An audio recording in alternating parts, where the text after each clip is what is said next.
Hello guys, welcome back to my channel edutainment and मैं हूं स्मिता सिंह, आपकी educator for code 55 human resource management and labour welfare and we are going to study unit 9 labour welfare. So labour welfare से हमने एक पहली class ले ली है। पहली क्लास मतलब first class. So first class में मैंने जनरली इंट्रोडक्शन का पार्ट देखा था, कंटेंट्स क्या क्या पढ़ने हैं हमें, और उसके मीनिंग, स्कोप एंड कॉन्सेप्ट्स की बात की थी हमने फर्स्ट सेशन में, राइट। सो आज का हमारा सेशन होगा, एंड मैंने बात किया था कि according to the royal commission on labour क्या उनके कॉन्सेप्ट थे, उनके अकॉर्डिंग क्या है labour welfare. Report second of the ILO Asian regional conference 1947 के अकॉर्डिंग क्या है लेबर वेलफेयर के कॉन्सेप्ट एंड उसकी डेफिनेशन क्या है। बेसिक फीचर्स ऑफ वेलफेयर की भी बात की हमने लास्ट सेशन में। आज का हमारा सेशन होगा with this topic of types of welfare services, classification of welfare services। पहला है उसमें A on the basis of the location or premises and B है on the basis of legality। so पहला देखेंगे on the basis of location or premises। A, the committee of expert on welfare facilities for industrial workers set up by the ILO in 1963 divided welfare services into two groups within the precincts of the establishment and outside the establishment। क्या कहा गया है यहाँ पे ए में देखेंगे on the basis of location और premises. Location and premises के अकॉर्डिंग लेबर वेलफेयर का ख्याल रखना, लेबर वेलफेयर की बात करना। तो जब सबसे पहले आई कौन सी committee, industrial worker set up by the industrial worker set up by the ILO in the 1963, right. तो पहला लाइन पढ़ेंगे, द कमिटी ऑफ एक्सपर्ट्स, जो कमिटी है थी एक्सपर्ट्स की, मतलब कुछ एक्सपर्ट्स थे लेबर वेलफेयर को लेकर के, उनकी कमिटी थी the committee of experts on welfare facilities for industrial workers. Industrial workers के लिए कुछ एक्सपर्ट्स थे लेबर कमिटी को के। इंडस्ट्रियल वर्कर्स के बारे में उन्होंने क्या सेटअप किया, that up setup by the ILO, मतलब वो सेटअप किसके द्वारा किया गया था, that was setup by the ILO International Labour Organization in कौन से ईयर में किया गया था, इन 1963। और डिवाइड किया गया था, divided welfare services into two group, दो ग्रुप्स में इन सर्विसेज को डिवाइड किया गया on the basis of inside the establishment and outside the establishment, within the precincts of the establishment and outside the establishment। पहला है ए इंट्रामुरल, इसके अंदर देखेंगे इंट्रामुरल का मतलब कि internal welfare amenities within the precincts of the establishment. Intramural such as latrines and urinals, washing and bathing facilities, creches, rest shelters and canteen,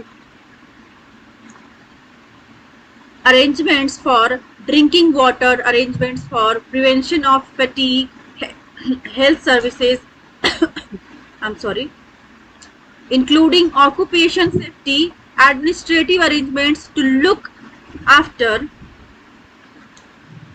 uniform and protective clothing and shift allowances, right। इसमें क्या internal में क्या देखेंगे, internal में क्या जो कि internal level की बात कर रहे हैं, क्या वेलफेयर सेफ्टी की बात की गई, क्या वेलफेयर प्रोविजंस थे। The provisions were bathing facilities, latrines, urinal, ये तो एसेंशियल चीजें होती है, राइट। क्योंकि अगर आप कहीं पे वर्किंग है, कहीं पे जा रहे हैं, कहीं पर भी आप 2-4 घंटे के लिए भी हैं, तो वहां पर सबसे पहले आप देखेंगे कि वहां पे क्या क्या फैसिलिटीज है। वहां पर लाइक सपोज एक बहुत सी नेचुरल सी चीज है कि आप पानी पी रहे हैं तो आपको उसको निकालना भी है, राइट। तो लैट्रिन एंड यूरिनल्स की फैसिलिटी होनी चाहिए, ये कि बहुत ही इंपॉर्टेंट है। पानी पीने के लिए जब आपको प्यास लगती है तो पानी के लिए क्या वाटर की फैसिलिटी है, ड्रिंकिंग वाटर की फैसिलिटी है। तो ये बहुत ही एसेंशियल और बेसिक चीजें होती है, ये तो होना ही चाहिए। तो इन मेजर्स की बात की गई इंट्रामुरल के अंदर, जो कि आपने क्लियरली देखा कि क्रेच की बात की गई, रेस्ट शेल्टर रूम्स की बात की गई कि जहाँ पे कुछ घंटे, मतलब सपोज इंटरवल के टाइम पे अगर आप थकान फेस फील कर रहे हैं, फटीग फील कर रहे हैं, या फिर आपको लगता है कि थोड़े काम के बाद 3-4 घंटे के काम के बाद आपको रेस्ट की जरूरत है, तो रेस्ट रूम्स होने चाहिए, शेल्टर रूम्स होने चाहिए, कैंटीन की फैसिलिटी होनी चाहिए कि अगर सपोज आप खाना नहीं लेकर के गए घर से, या फिर किसी वजह से आप नहीं लेके जा पा रहे हैं, तो वहां पर अगर आपको भूख लगे तो कैंटीन की फैसिलिटी हो, जहाँ पर आप कुछ अमाउंट पे करके, जैसे जो भी आप चाहे खाना पे करें और आपको खाने को मिल जाए। ऐसा ना हो कि आप पे भी कर रहे हैं, आप तैयार है पे करने के लिए, लेकिन आपको खाने आसपास कुछ खाने का है ही नहीं, कोई सुविधा ही नहीं है। तो ये सारी फैसिलिटीज होनी चाहिए एक इस्टेब्लिशमेंट के अंदर। हेल्थ एंड सेफ्टी की भी बात की गई इसके अंदर, इंट्रामुरल के अंदर। एक्स्ट्रामुरल के अंदर देखेंगे क्या है।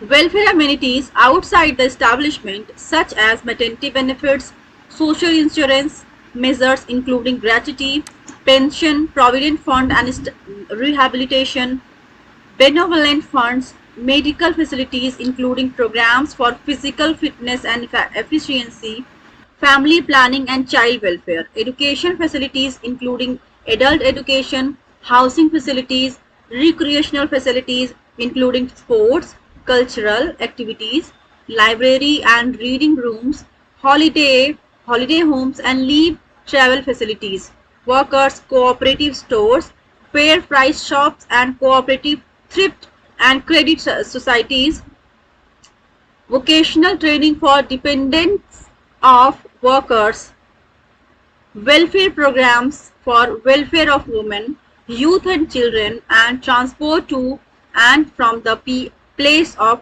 work.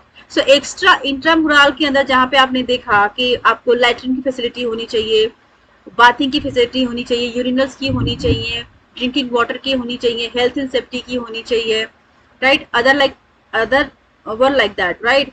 सो अब बात करेंगे एक्स्ट्रा मुरल के। एक्स्ट्रा मुरल मतलब कि एक्सटर्नल फैसिलिटीज क्या प्रोवाइड करती है establishment for measurement of labour safety and labour welfare.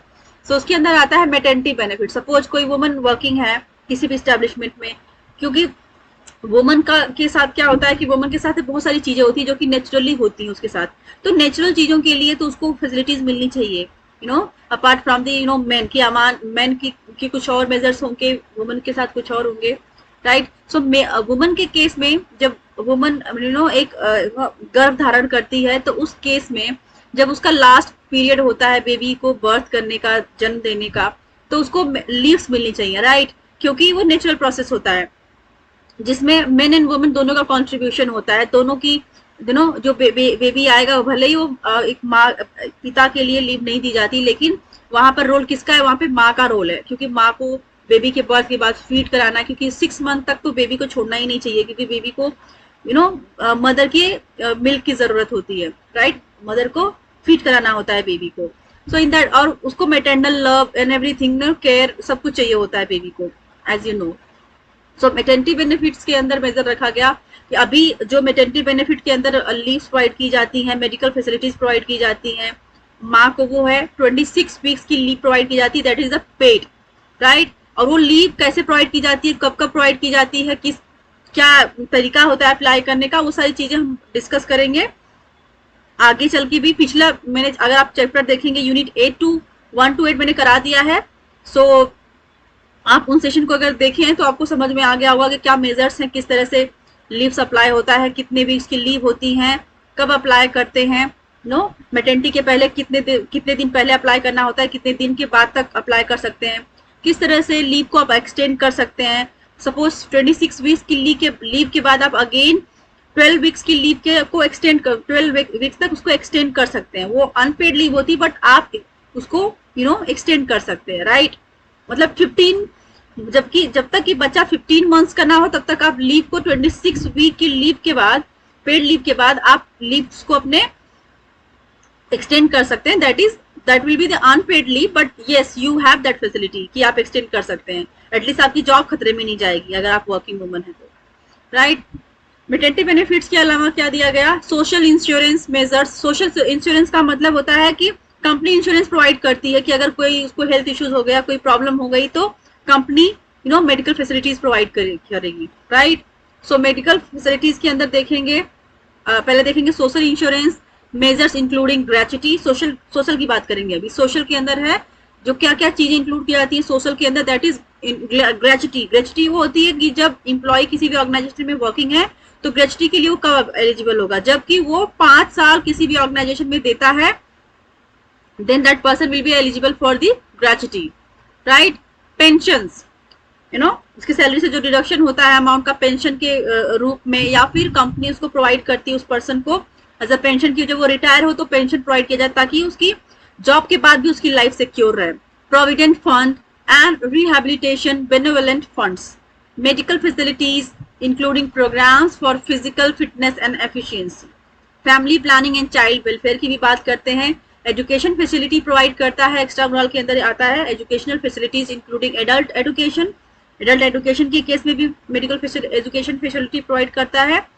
Housing facilities provide करते हैं, रहने को घर देते हैं या फिर उसको एकोमोडेट करते हैं, एकोमोडेशन प्रोवाइड करते हैं. सपोज अब वो किसी खुद ही उन्होंने कोई घर सर्च किया है, रेंटेड है वो, तो उसका पैसा कंपनी ही देती है, राइट. एकोमोडेट करते हैं. या तो कंपनी, कुछ कंपनीज जो बड़ी कंपनीज हैं वो डायरेक्टली आपको किसी पे लाइक एक लेवल होता है पोजीशन का कि अगर आप उस लेवल तक पहुंच गए तो आपको कंपनी आपको फ्लैट्स प्रोवाइड करती है, घर देती है कि ठीक है आप यहाँ पे रहिए. रिक्रिएशनल फैसिलिटीज इंक्लूडिंग स्पोर्ट्स आ गया, इसमें भी आपकी हेल्प करता है. फैसिलिटीज प्रोवाइड की जाती हैं under the labour welfare. Workers cooperative stores, fair prices shops and cooperative thrifts and credit societies. Vocational training for dependants of workers. Dependants का मतलब कि जो पर्सन किसी भी वर्कर या फिर एम्प्लॉय है उस पर जो डिपेंडेंट है, मतलब जो डिपेंडेंट है मतलब कि सपोज उसकी वाइफ हो गई, सपोज कोई वुमन मतलब मेन है, उसकी वाइफ नॉन वर्किंग है जो कि डिपेंडेंट है अपने हस्बैंड पे, तो उनको वोकेशनल ट्रेनिंग प्रोवाइड करना ताकि वो भी कुछ अपनी लाइफ में कर पाए. Welfare programmes for welfare of women की बात करते हैं. यहाँ पे वेलफेयर प्रोग्राम्स होते हैं जहाँ पर वुमेन की वेलफेयर की बात करते हैं. Youth and children and transport to and from the place of work. So extra mural के अंदर ये सारी फैसिलिटीज आ जाती हैं, राइट. आई होप आपको समझ में आया होगा. अगर कहीं पे आपको लगता है मैं फास्ट हो रही हूँ या फिर लैक हो रहा है किसी भी तरह से, तो आप मुझे बता सकते हैं. I will work on that.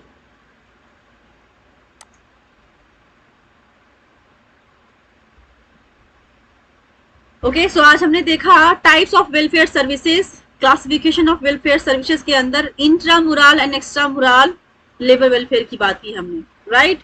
So next session में हम बात करेंगे इसके आगे का, हम टॉपिक इसको आगे बढ़ाएंगे और बढ़ाते हुए सारी चीजें वो टॉपिक्स हम देखेंगे जो एग्जाम पर्सपेक्टिव से बहुत ही इंपॉर्टेंट है. Intra mural and extra mural भी इंपॉर्टेंट था, एग्जाम में इससे क्वेश्चन आते हैं, राइट, और आ भी चुके हैं प्रीवियस ईयर्स में. सो आई होप आपको ये सेशन पसंद आया होगा and thank you so much for watching me. Thank you very much.